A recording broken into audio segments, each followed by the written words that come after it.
بسم اللہ الرحمن الرحیم۔ السلام علیکم۔ خبر نامے میں شامل کرتے ہیں آج کی ایک اہم خبر۔ پاکستان کرکٹ ٹیم کے فاسٹ بولر شہین شاہ آفریدی سابق کپتان شاہد آفریدی کی چھوٹی صاحبزادی انشا آفریدی کے ساتھ نکاح کے بندھن میں بندھ گئے۔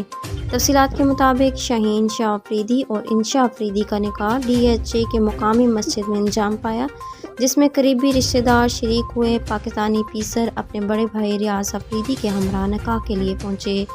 شہین شاہ آفریدی اپنے نکاح کی تقریب میں شرکت کے لیے اہل خانہ کے ہمراہ 2 روز قبل کراچی پہنچے تھے۔ نکاح کی تقریب کے بعد دلہا کی جانب سے مہمانوں کے لیے نجی ہوٹل میں استرانے کا انتظام کیا گیا، جس میں قومی کپتان بابر اعظم، سابق ٹیسٹ کپتان معین خان، محمد حفیظ، سرفراز احمد، نسیم شاہ، آل راؤنڈر شاداب خان، سابق عالمی اسکواش چیمپئن جہانگیر خان اور دیگر نے بھی شرکت کی۔ دوسری جانب نکاح کی خوشی میں شاہد آفریدی کی جانب سے جمعہ کی شب مقامی کلب میں عشائیہ دیا جائے گا، جس میں ان کے عزیز و اقارب کے علاوہ قومی کرکٹرز اور دیگر شخصیات بھی شریک ہوں گے۔ انشا آفریدی کی رخصتی ان کی تعلیم مکمل ہونے کے بعد عمل میں آئے گی۔